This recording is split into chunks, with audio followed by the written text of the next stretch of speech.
I'm Ted Seides, and this is Capital Allocators. This show is an open exploration of the people and process behind capital allocation. Through conversations with leaders in the money game, we learn how these holders of the keys to the kingdom allocate their time and their capital. You can join our mailing list and access premium content at capitalallocators.com. All opinions expressed by Ted and podcast guests are solely their own opinions and do not reflect the opinion of Capital Allocators or their firms. This podcast is for informational purposes only and should not be relied upon as a basis for investment decisions. Clients of Capital Allocators or podcast guests may maintain positions in securities discussed on this podcast.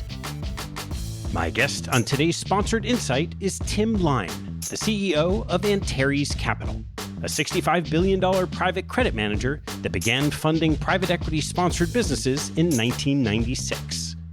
Antares is one of the longest-standing lenders to private businesses, having passed ownership to GE in 2005 and CPBIB in 2015, all the while steadily providing liquidity to the economy. Our conversation covers 3 decades of lending, from the early years dominated by bank activity to the modern era of private credit asset management. We discuss the changes in the business over time, the resources required to succeed, and opportunities and risks going forward. Before we get going, following up from the last Spread the Word when I went to create an auto response on LinkedIn messaging, I found out that LinkedIn limits the number of characters you can put in that message. My actual auto response now includes links for our mailing list, premium content, and sponsored insights application, but here's what I'd really like to say. Thanks so much for reaching out. I'm incredibly grateful you enjoy the show, and I wish I had the extra 15 minutes you and everyone else on LinkedIn requests to pick my brain. And by the way, we both know that 15 minutes would turn into a half hour because that's the minimum time block available in Outlook's calendar. It's possible you're reaching out just so you can tell your buddies we spoke. I'm cool with that. This whole podcast celeb thing is pretty awesome, so go ahead and tell them anyway. Since I just can't afford the time, I'm happy to tell you exactly what wisdom I would share, not just once, but every week. All you have to do is go to our website at capitalallocators.com and sign up for our mailing list. Even better, you can subscribe to a premium membership for just $250 and get in the inner circle. Lastly, if you're asking why you can't find the latest Private Equity Deals episode, it's because Private Equity Deals is a different podcast from Capital Allocators, just like the Tim Ferriss Show, All In, and Invest Like the Best. So go ahead and search on your podcast player. You'll find it waiting for you there. Thanks so much for spreading the word. Please enjoy my conversation with Tim Lyne. Tim, great to see you. Great to see you, Ted. Thanks so much for having me. Why don't you take me back to how you got started in the credit world? I was the son of 2 educators. So when I chose a college, I chose University of Illinois. My parents were both big fans of smaller liberal arts colleges, so they weren't a big fan of me going to Illinois. But they said, hey, if you're going to go to a big public university, you're not going to go straight into business. I had been fascinated with business since I was a little kid, was focused on the stock market in 2nd and 3rd grade, a little unusual. But they said, hey, if you go to University of Illinois, you're going to get that liberal arts background. So I majored in economics. So I took a lot of the liberal arts classes, but I also took finance and accounting, was really, really interested in finance and economics in particular. And I spoke to one of my father's friends, who is a very successful business person, who said, you should really go work for one of the banks in Chicago. They spend a lot of money on their training programs. You're going to learn about a lot of different companies, and importantly, you're going to learn about credit. So I interviewed and ended up getting a job with a bank in Chicago called American National Bank. It was part of First Chicago, and it was the 5th largest bank in Chicago. Great training program, and that was the start in credit. What was credit work like back then? So I still remember back then we're doing income statements and balance sheets by hand on a ledger. I'd say at American National Bank, I learned credit, but I actually learned a lot more about cash flow lending when I moved to Heller Financial. And that's where I really started to learn, okay, how do you underwrite cash flow transactions. How do you underwrite loans to private equity sponsors? The market, though, was quite inefficient, Ted. If you think about it, I'd be dating myself here. I joined Heller in 1990. So the private equity market was nascent for sure. If a sponsor had a $300 or $400 million fund, that was pretty big. And there was no term private credit or private debt. So that's where I learned about cash flow lending was at Heller Financial. What was the distinction for you between cash flow lending and asset-backed lending? At American National, I was doing more asset-based lending. So it was underwriting a company-based loan. You advance against AR and inventory and PP&E, and you're looking at it from a liquidation standpoint. So it was this totally new approach of underwriting the business itself and knowing that there's no way I'm going to be repaid from a liquidation of the assets. I'm underwriting the value of the business. So I want to underwrite companies that are market leaders. Something that they do is proprietary. They're highly diversified. They have a reason to exist. It's a recurring revenue business, that type of thing. So while it was new to me, I actually liked it a lot more than asset-based. What was the path from being a loan officer at a bank like Heller to what became an asset management business based on private credit? I'll give you the story of how we ended up at Antares. So we were at this very large finance company, and Heller, we were part of this small group that was doing sponsor cash flow lending. They were a big asset-based lender. They were a factoring business. And one of the individuals in our shop, a guy named Barry Shearer, had the idea that why don't we take our business and go do this on our own? And that's all we'll do is sponsor cash flow lending. It will own a piece of the business, and I think sponsors will love it. We'll make the credit decisions. So it's an interesting story. Barry ran it by a number of us, and we were all very interested. But obviously, to get started in our business, you need a lot of capital. So he ran the idea by a close friend of his, a guy named Shel Lubar out of Milwaukee. And Shel was a very wealthy individual. He was talking to Shel about potentially investing in the firm. Unbeknownst to Barry, Shel said, "Hey, I'm on the board of MassMutual, and this is something that they may find really appealing. Let me set up a meeting." He set up a meeting, and within a month, we started Antares Capital. So it was a very, very quick process with MassMutual in terms of getting it approved. And they initially backed us with $1 billion, and we owned the company with them. What was the activity like back then? It's really interesting when I think back to those times because it's so different than today. The market was, multiples were more like sponsors were buying companies for 7.5, 8 times. Rarely would you see a purchase price above that. We were loaning 3.5, 4.5 times.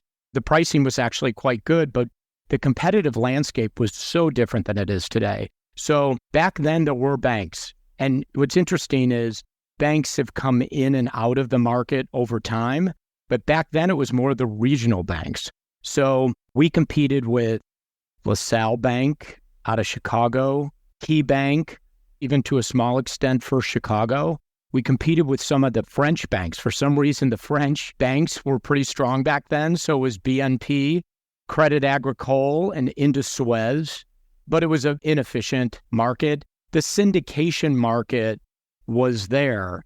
And if you had a financing that was greater than $100 million, it was syndicated because lenders at that time only held $30 million in a deal. So just very, very different from today. What happened with that business in terms of its size and scale over that first decade? So I'd start by saying sponsors loved the idea that their coverage person was, in many cases, sitting on the investment committee and owned a piece of the firm. I started covering the West Coast, and it was a time when there were a lot of middle market private equity sponsors that started on the West Coast, particularly in San Francisco in the mid to late 90s. So Antares resonated with a lot of the sponsors. Now, we were still competing with our prior firm, Heller Financial, And I would argue Heller was number one in the market. GE was probably number two, and we were number three. What happened along the way, which was hugely beneficial to Antares, is that we started the company in 96. In 2001, GE acquired Heller. So what was life like under GE? It's an interesting story. None of us wanted to sell to GE because we had seen what had happened with the Heller business. So we were interested in a lot of the other buyers. GE lobbed in a pretty big price, so we and MassMutual had a fiduciary obligation to review the deal. MassMutual actually agreed to this, that we would only sell to GE if the Antares management team was running the business, meaning we were running the business and we were making the credit decisions, because it was really that credit process that was a mess. We were there almost 10 years. It worked well for about 8. The last 2 years, GE could not in any way, shape, or form keep up with the regulators. It was a company that had very poor systems. They had made all these acquisitions and were operating on a bunch of disparate systems. So all of a sudden, the credit process changed. Things became a lot more difficult. So if GE had not decided to sell the GE Antares business, they would have started to lose a lot of the people. So what happened in that sale? So they decided to put the Antares business on the block because they felt like it had significant franchise value, and it did. And many of our competitors, many of whom you've interviewed in the past, were in the running to buy the company. And in the end, CPP prevailed. What did that transaction look like? They were buying a large book of loans. So the book was a little over $12 billion, and they paid more than book. And they invested significant equity, and the management team also invested equity in the business. So basically, when the deal was done the first time, it was just CPP and management. And about a year later, they brought another Canadian investor in, Northleaf Capital. So over those, call it close to 20 years since you started, you go from 1 billion to 12, 2 transactions, syndicated market. What did the market for what you were doing look like 7 or 8 years ago when you did that sale to CPP? You were hearing some people call it private credit, but still it was nothing like it is today. And as you know, the market's been growing at double-digit rates. It's expected to grow at double-digit rates for the next 5 years. You still had some banks around, and what I would say some of the smaller middle market players had more of a presence back then. So Madison, BMO, it's now known as Apogem, Ares and Golub were around at that time when we started. Owl Rock / Blue Owl really was not even around at that time. So the market has grown exponentially over that 8-year period. So I'll give you an example. So CPP bought, let's say, $12-13 billion balance sheet. Today, we manage $64 billion. So just to give you a sense of the growth over that time period, and the balance sheet doubled in size. The asset management business that was essentially nothing at the time of the purchase, that was basically a startup, is now significantly larger than the balance sheet.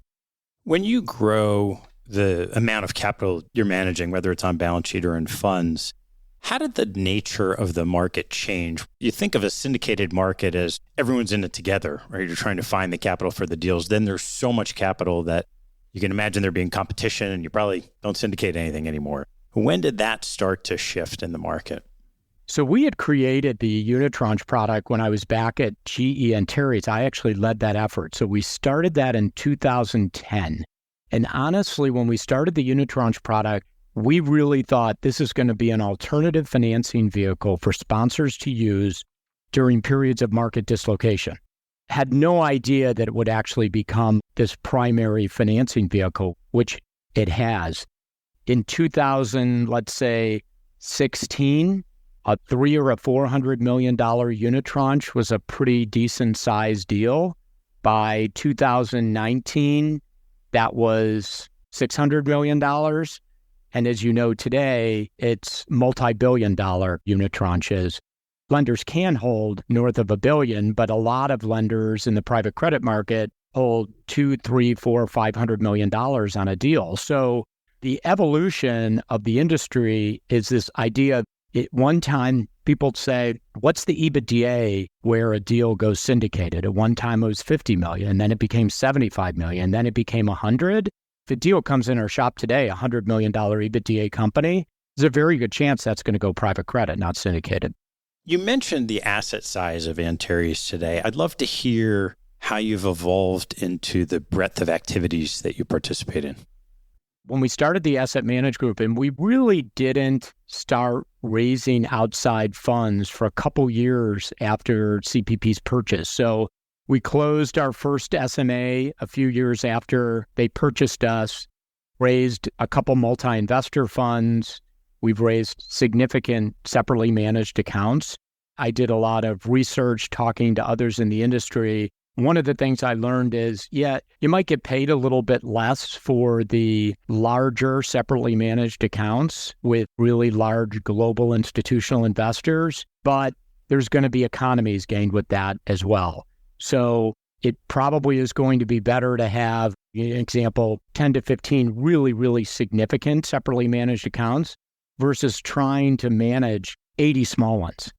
To me, a small separately managed account is anything under $300 million. So in this marketplace that's changed so dramatically, when you're talking to a company, how do you differentiate yourself from your peers? I talk first, Ted, about the sponsor because more of the sell for the financing is with the sponsor than it is the borrower, unless the borrower is already in our portfolio. So with the sponsor, in many cases, we've known these private equity sponsors since the sponsor started the company. We're now 27 years in business. So many of these sponsors, we were around when the firm was founded. We've worked with them for many years. We've worked through difficult situations with them because not every deal goes the way it was originally intended. So they've spent time in our credit advisory group, AKA a workout group. We've had very difficult conversations with the sponsors, but that's actually further enhanced our relationship with them. So that's one thing. These sponsors know that we see the vast majority of deals in the marketplace. We're really responsive. They know that we're going to be competitive when it comes to the multiples and basically the leverage we're willing to provide and the pricing. And then also, how much can we hold? So a lot of it is the consistency. We've been doing it forever. Our reliability. It's a huge thing, and it sounds so simple, Ted, but if we say we're going to get there, unless there's something crazy that pops up in diligence, we're going to get there, and we're going to get there on the same terms that we had originally outlined. So I think that's really a big part of it. And the people, they know our originators and credit folks, it's a really, really experienced group. So most of these sponsor coverage professionals have been covering these sponsors for a long time, and I know most of them as well. What's the breadth of the Antares organization today?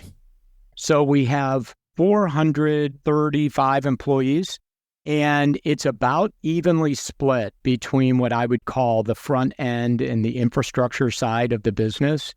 And how about on the investing side?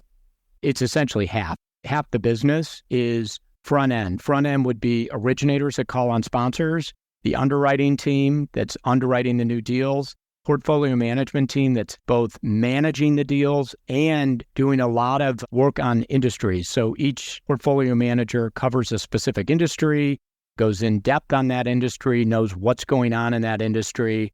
And then we also have our credit advisory team. That's the investing side. As you work through those teams, I'd love to hear a little more about how your process works. So you mentioned originators, long relationships with the sponsors. What does that look like day to day?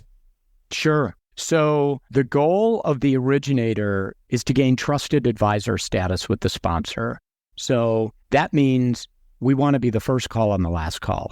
So we want that sponsor to call us, to run the company by us, the structure that they're considering, what they like about the deal. You need to understand, too, the market's pretty efficient. If a deal is an auction deal, we may be seeing that from as little as 2 or 3 sponsors to as much as 20 sponsors may be contacting us on that one deal.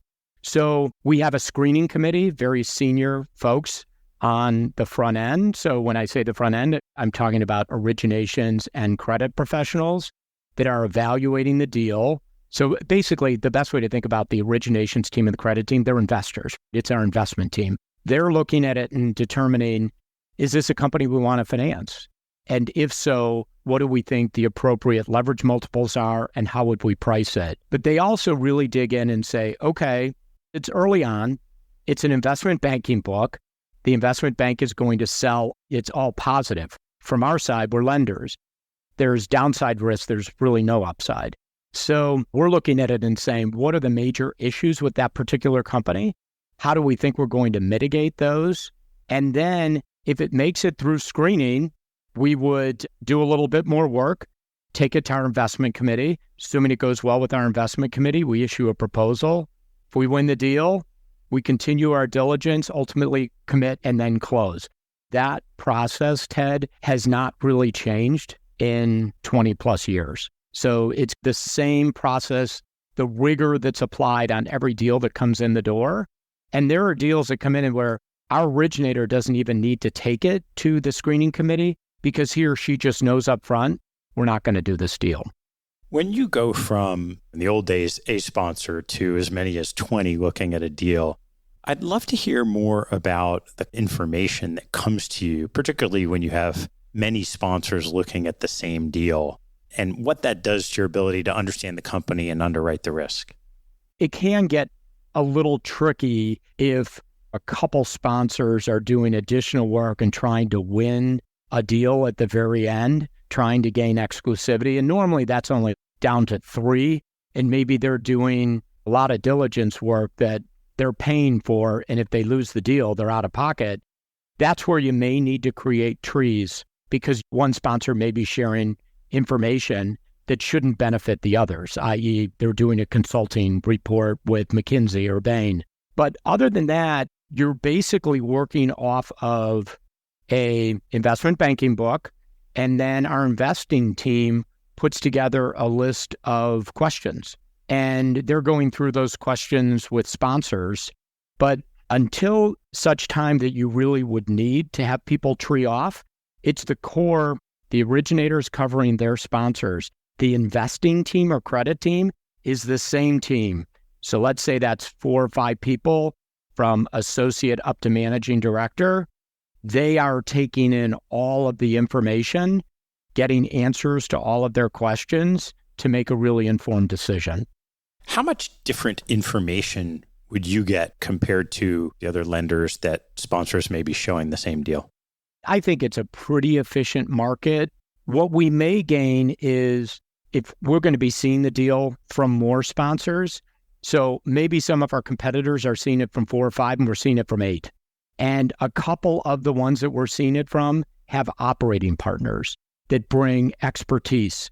So on a couple of the calls, our credit team early on may be on calls with someone who has deep knowledge of a particular industry, and we're learning from that individual as well. When you see a deal that you'd like to underwrite and you know it's competitive, how do you think about pricing it? We're not underwriting really tough credits.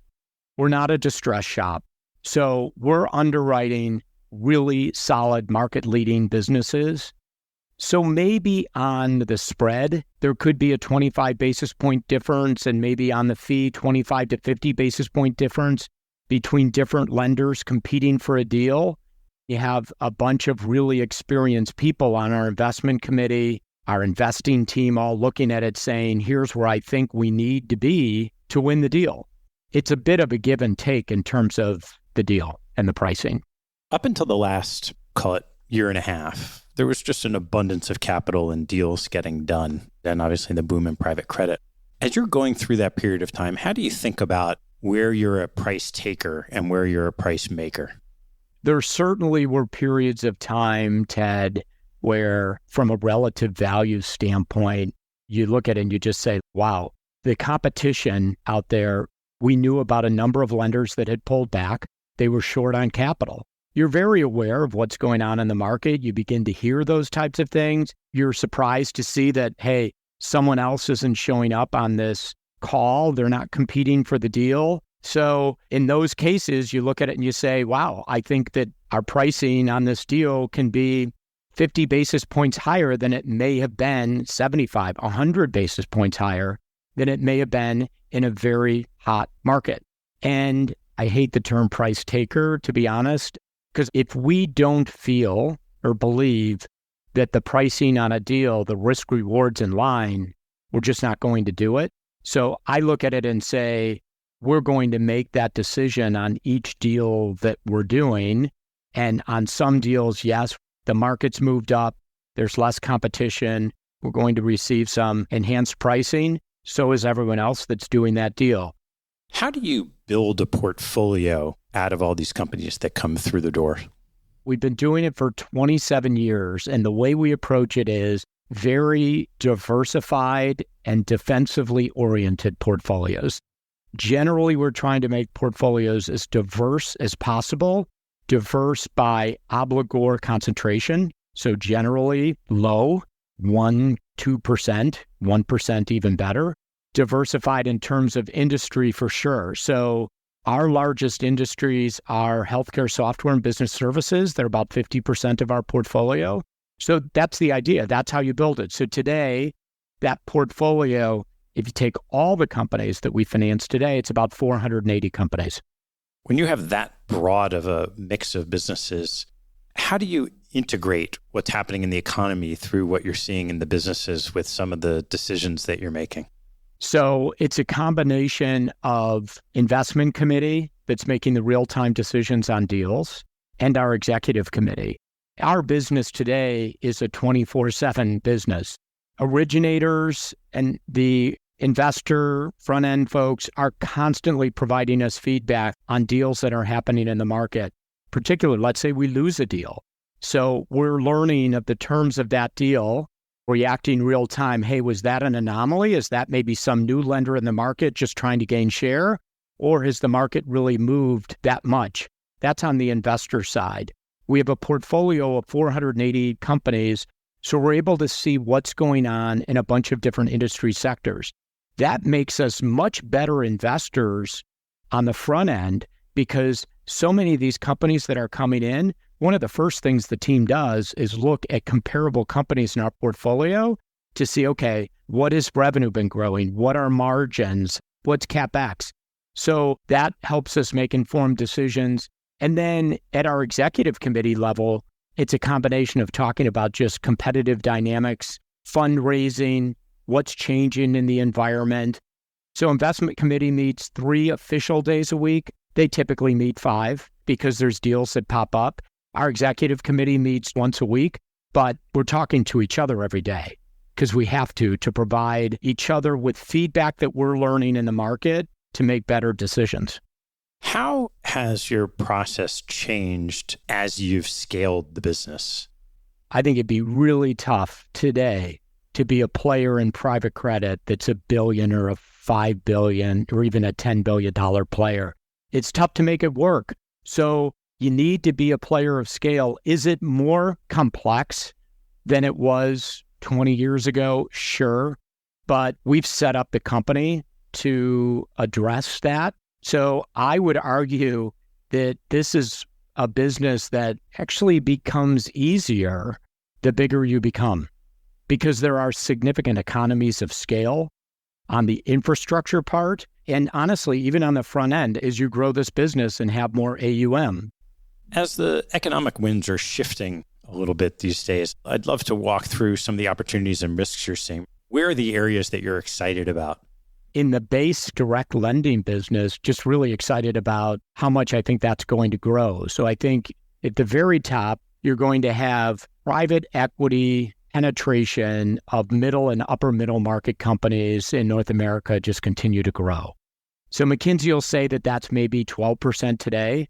Those private equity sponsors are going to be looking for direct lending solutions, probably more than syndicated solutions. So I think the private credit market's going to grow direct lending by, let's say, 15% a year for the next 5 years. I hope we grow faster than the market. So that's on the base. I think that there's a big opportunity in secondary lending. Secondaries have been around for a long time in private equity. So LPs commit to a fund and for whatever reason, they need to sell. They have liquidity issues. They're over allocated or whatever. And there's a big secondaries business in private equity. I think that given the huge growth in private debt over the last 5 years, there's a big opportunity in secondaries. I also believe that there's a pretty decent opportunity in NAV lending, which is lending against essentially the equity value in a private equity sponsor's portfolio. That's pretty big today in Europe, and it's just catching on here in the US. What are the attractive use cases for a sponsor to take a NAV loan? A sponsor may just want to inject capital into one of their businesses. Maybe they don't want to do a capital call. I think that is what is going to be used for most of the time. I guess some of them are used as a dividend, but I think most of the time you're going to see that as a use at one of their portfolio companies. People are like, oh, but isn't it leverage on leverage? The way we would underwrite a deal like that is we want a diversified portfolio. So let's say the sponsor has 8 to 12 companies in their portfolio. They have a valuation ascribed to each of those portfolios, but part of the underwriting process on our side is getting comfortable with what we really think the equity value is. So you're valuing each company, subtracting the data. Here's the equity value. So you have a number of companies, and then you're, let's say, loaning 25, 30% of the equity value. And importantly, you have triggers to get paid back. Once a company's sold, pays back the loan, or you can opt not to get paid back. So I don't think it's high risk. I think it's actually a very good business, and I think there's a pretty significant opportunity there. How do you think about where you see risks, both broadly and then specifically in your portfolios today? Well, obviously, there's certainly financial risk that is more acute today in our portfolio companies than a couple years ago, just given the significant increase in rates. The good thing is for companies that we're underwriting today and that we've been underwriting while rates have been increasing, we've taken that into account. So we're underwriting really good companies with an interest rate scenario that is the latest curve. So our leverage is lower. The more challenging situations are the deals that we underwrote a couple years ago, still really, really good companies, but they're just over-levered. They were done at 7+ times EBITDA, and by the way, a highly adjusted EBITDA.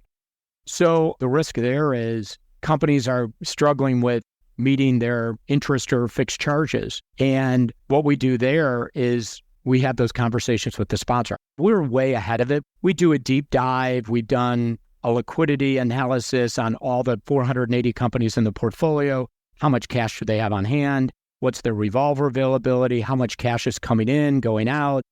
And the liquidity risk is actually quite small, but we're having those conversations with the sponsors way in advance of them running out of money, them defaulting on a covenant, with the idea they own the business. So they should be right-sizing the capital structure. That means they inject additional equity. Maybe we provide some concessions, but if they don't invest equity, then maybe it's an opportunity for someone to come in with a PIK preferred or something like that to solve the capital structure. That's on the financial side. There's certainly some idiosyncratic risks that we've been dealing with, but if you were to look at industries, we've seen issues in the commercial aerospace industry. Our portfolio there is quite small. We've certainly seen issues in consumer businesses selling into retail. That's been an issue really ever since retailers overplenished, bought too much inventory, and they've been working to sell that inventory. And then more recently, some issues in the healthcare portfolio with physician practice management businesses. But it's somewhat limited to those groups. If you look across the portfolio, revenue and EBITDA is still growing organically. So as you start to see at least some of these subsectors that have some issues, what's the state of your conversations with the sponsors today in terms of shoring up those businesses? They're not fun conversations, but we've been doing this with them for over 20 years. So probably 90% of the cases that we're dealing with today, we've done this with the sponsor in the past. So it's, hey, we're looking at it. Looks like you're going to have a liquidity problem in 2 quarters, or it looks like you may trip a covenant. Let's get in front of it. What are you thinking about doing? Does it make sense to bring an advisor in to review the cash flow forecast that the company's producing? So it's a lot of back and forth. And most of the time, we get to the right place, but we don't get to the right place on the first one or two calls. So it takes a while. At some point in time, we'll probably have another downturn in an economic cycle. And sponsor activity is just a vast multiple of what it was the last time you went through this rodeo. And I'm curious to hear how you're preparing to weather a tougher time than it's been on your team. Sure. So we have a dedicated credit advisory group, which at most companies would be called a workout group. And it is staffed with a very senior team. So today we have 18 on that team, a lot of managing directors, senior vice presidents that have been working on restructurings for 20 years. It's actually expensive to have that in place when everything is rosy, when interest rates are low, the economy is growing. But what we're able to do is we have other people in the business at the junior, mid-levels, even a few at the senior levels, that when things are really good, they'll move back to the core credit investing side of the business. And then when the economy starts to deteriorate, restructurings are increasing, we'll pull a few of them back into that side of the business. So we're absolutely prepared for it. They've been working on maximizing recoveries for our investors for a long period of time. That's not something that worries me. I think we'll be pretty on top of that. We're ready for it. When companies do go into distress, sometimes into bankruptcy, there's typically all kinds of games that distressed managers play and people sitting around the table in what becomes a zero-sum game. I'm curious if you've seen anything different or the flavor of what might happen. Maybe last time around it was CDS and triggering CDS in the very early wave of defaults. I don't know that there's going to be anything different this time. You're still going to have some of the distressed shops out there that are going to try and purchase debt from players in the deal and try and get to a blocking vote and take the company in a different direction. But that's always been there. So I don't really see anything new. The documents are certainly a little looser than they were 10 years ago, but we have not seen sponsors really take advantage of those. For the most part, the sponsors that we deal with have been really good actors. We've not really seen bad actors thus far. With this potential still tailwind at your back in this activity, how are you thinking about your business over the next 5-10 years? I'm incredibly excited about it. There are so many different potential expansion opportunities in terms of you have the base business, you have new products, then we can take it new geographies. On the lending side, we're going to expand our fundraising, adding people in Europe, adding folks down the road in Asia, entering the high net worth sector. So the opportunities are really, really significant. Just need to make sure that we're prioritizing the right ones, that we're minimizing risk to the organization, and that we have the right people in place to execute the plan. So your business historically has gone through a few transactions. How do you think about, call it buy versus build, as you assess out the opportunities in front of you? It's a really good question, and I think about that regularly. So if it's a build, it's a natural adjacency to something that we're already doing. So when I think about NAV lending, I don't really need to go buy a team. Our originators are already calling on the sponsors. We know how to underwrite credit. We're underwriting portfolios. When I'm going to do something, it's a new product. So let's say we were going into real estate, I would do that via acquisition or pulling a team out of another institution. I don't necessarily need to buy the company or the portfolio. Maybe I pull a team out. We've looked quite a bit at Europe. I wouldn't start a European lending business from scratch and grow it organically because I just think there's so many different countries. Each country's different. It's not like doing business in the US. So you need to have critical mass. And to me, you enter Europe via acquisition. How do you make the decision to go into a market that isn't an adjacency?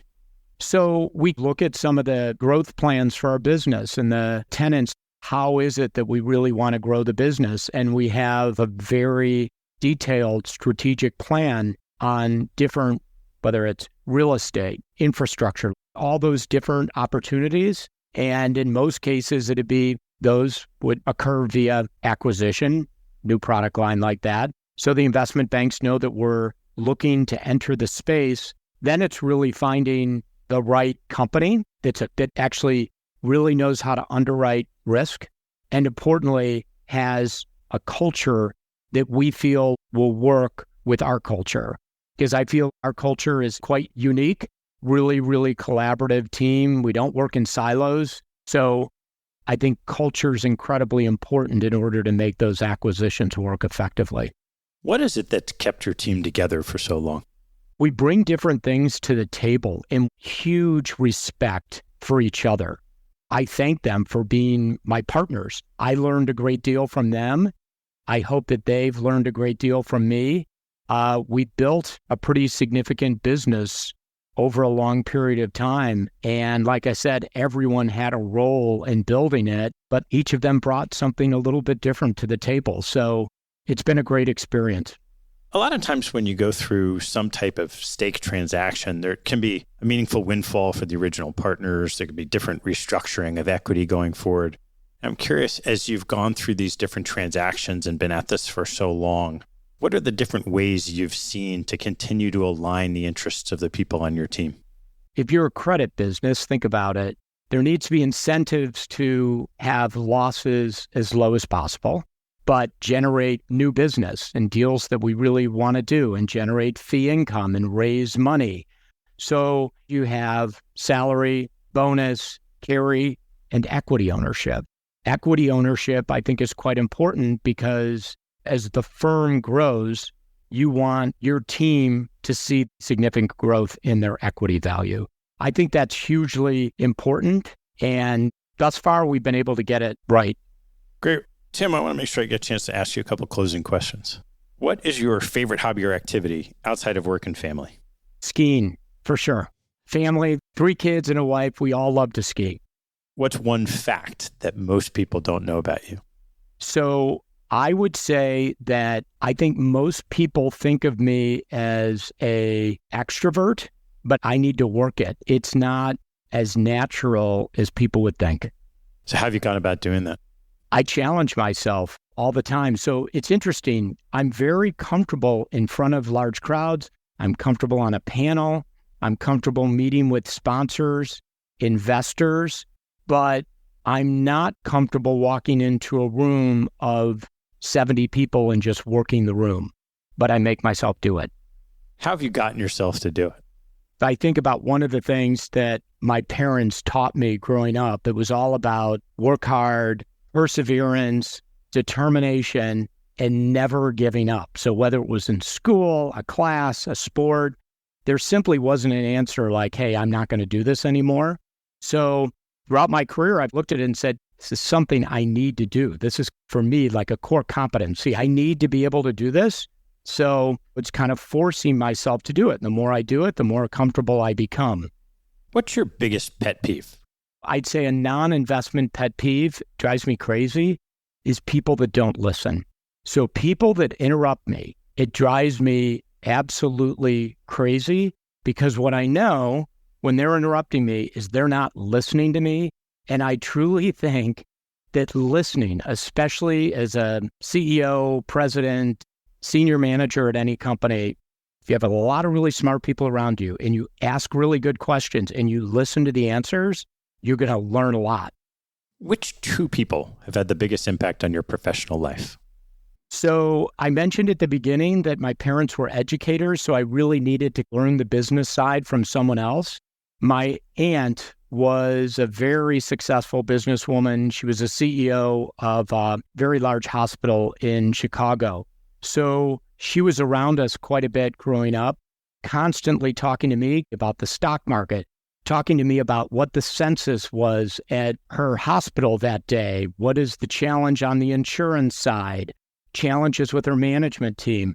So she really helped me in terms of classes to take in college, jobs out of college. When I told her about Antares, she's like, do it, jump on it. Opportunity like this may never come along again. So it would be her. Her name was Sheila Lyne. And then secondly, it would be my partners, the original group from Antares, because once again, we never could have done what we've done without having the whole group together, challenging each other, bringing different strengths to the table.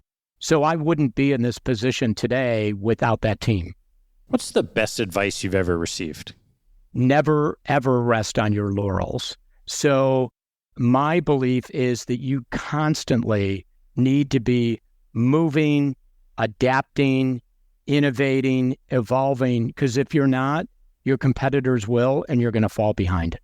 Last one. What life lesson have you learned that you wish you knew a lot earlier in life? That we need to make decisions without perfect information.